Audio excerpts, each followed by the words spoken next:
তারা চট্টগ্রাম দাবি করবে। ওরা চট্টগ্রাম দাবি করলে আমরা আমাদের যে নবাবের জায়গা ছিল বাংলা, বিহার, উড়িষ্যা আমরা দাবি করতে পারি না। সংগ্রামী বন্ধুরা, আজকের পৌষের এই শীতের সকালে মৃদু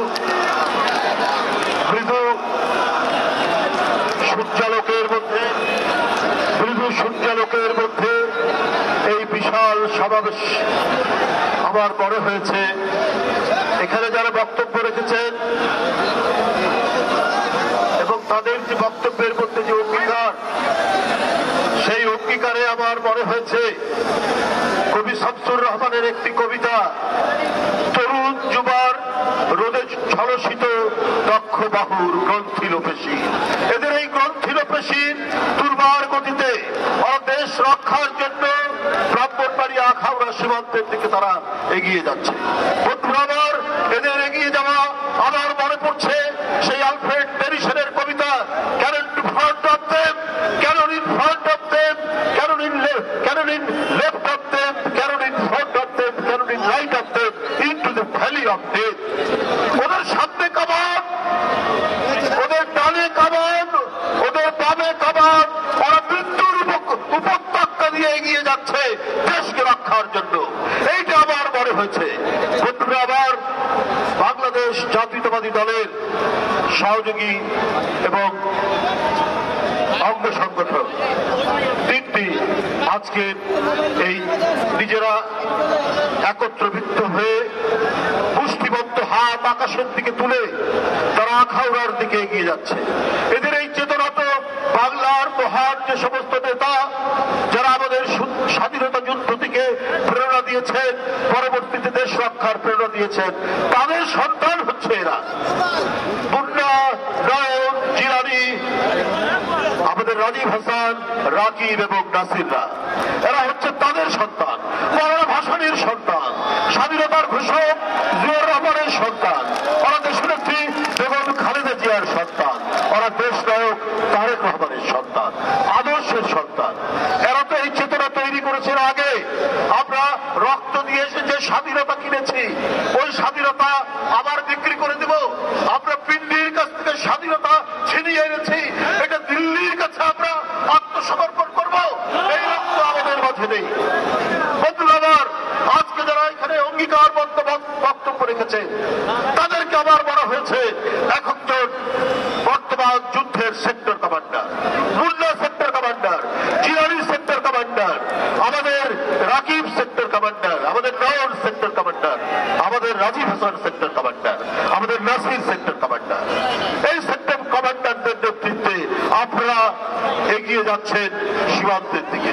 তাদের বক্তব্যের মধ্যে দিয়ে আমার মনে হয়েছে সেই বিখ্যাত মার্কিন যুক্তরাষ্ট্রের স্বাধীনতার ঘোষণা তারা যে অঙ্গীকার করেছে, আমার মনে হয়েছে সেই বিখ্যাত আর্টিকেল অফ ইন্ডিপেন্ডেন্স, ওদের বক্তব্যের মধ্যে সেই স্বাধীনতার যে অনুচ্ছেদ, সেই অনুচ্ছেদের অঙ্গীকারগুলো রয়েছে তাদের এই বক্তব্যের মধ্যে। সুতরাং আজকে দিল্লির যারা সাম্প্রদায়িক শাসক গোষ্ঠী, তারা জেনে রেখো, তোমরা একজন ভয়ঙ্কর রক্তপিপাসু এক নারী, এক লেডি ফেরাউন, সেই লেডি ফেরাউনকে টিকানোর জন্য তোমরা 16 বছর তাকে সমর্থন দিয়ে আজকে ভারতের শাসক গোষ্ঠী গোটা পৃথিবীর গণতান্ত্রিক দেশগুলোর কাছে তারা সমালোচিত। অথচ ভারত গণতান্ত্রিক দেশ, অথচ তাদের ওরা নিজেরা গণতান্ত্রিক দেশ, কিন্তু ওরা চায় না বাংলাদেশ তারা এখানকার জনগণের কথাই চলুক। তারা ভুটান, তারা নেপাল, তারা কি বলে যে মালদ্বীপ, শ্রীলঙ্কার লোকরা নিজের কথাই চলুক, দিল্লির কথাই চলতে হবে। বন্ধুরা আমার, ওরা বাংলাদেশের মানুষের রক্তের যে তেজ, তাদের যে আত্মশক্তি, তাদের যে বীরত্ব, তাদের যে তৃপ্ত পদবিক্ষেপে এগিয়ে যাওয়ার যে ঐতিহ্য, এইটা দিল্লির সাউথ ব্লক ওরা বুঝতে পারেনি কি পরিমাণ তাদের রক্তের ধমনীতে বীরত্বের প্রবাহ চলছে। তাই সুতরাং বন্ধুরা আবার আমরা বলেছি যে আমাদের এখানে নাকি শান্তিরক্ষী বাহিনী পাঠাবে। ওদের একজন নেতা বলেছে তারা চট্টগ্রাম দাবি করবে।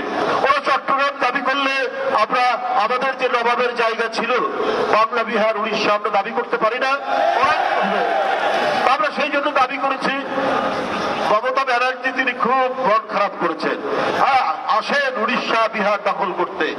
আমরা তো ললিপপ খাবো না, তো আপনার চট্টগ্রাম দখল করতে আসেন। আমরা কি আমলকি খাবো নাকি আমরা চানাচুর খাবো? আমরা সেটা খাবো না। আমরাও আমাদের শক্তি, আমাদের দেশ, আমরা আমার দেশকে রক্ষা করবো। বন্ধুরা আমার, এক মিনিট, আমি লাস্ট একটি কথা বলছি। শেখ হাসিনা আদালতের মাধ্যমে জয় বাংলাকে জাতীয় স্লোগান করেছেন। এটা এখন সাবজুডিস, এটা এখন আদালতে বিচার চলছে এই ব্যাপারে। কিন্তু আমার শুধু একটা অভিমত, ব্যক্তিগত অভিমত, বাংলা নামে একটা প্রদেশ আছে ইন্ডিয়া। জয় বাংলা বললে তো আমাকে মমতার জয় বড় হবে, বাংলাদেশের তো জয় না। পশ্চিম বাংলা নামে একটা প্রদেশ আছে না ইন্ডিয়াতে, আমাকে একটা প্রদেশের জয় বলতে হবে। আর বাংলাদেশ জিন্দাবাদ, আমার বড়চিত্র, আমার আম গাছ, আমার কাঁঠাল গাছ, আমার শীতলক্ষা, আমার ধলেশ্বরী, আমার পদ্মা, মেঘনা, যমুনা, আমার দোয়েল, শ্যামা, কোকিলের যে বাংলাদেশ, সেই বাংলাদেশ আমরা মানচিত্র সহ আমরা সেটি দেখতে পাবো। বন্ধুরা আমার, এটা বিচারাধীন, সুপ্রিম কোর্টের বিচার করবে, এটি আমার ব্যক্তিগত অভিমত জানলাম। আপনারা সবাই ভালো থাকবেন, আপনারা আপনাদের নেতাদের নেতৃত্বে আপনারা এগিয়ে যাবেন। আপনারা বাংলাদেশের ভিতর থেকেই আপনাদের যে বিক্ষোভ, আপনারা যে বাংলাদেশকে রক্ষার জন্য কতটা আত্মপ্রত্যয়ী। বছর শেষের খুশি নগদে হবে বেশি। নগদ পেমেন্টে নির্দিষ্ট ক্যাটাগরির কেনাকাটায় 300 টাকা পর্যন্ত ক্যাশব্যাক।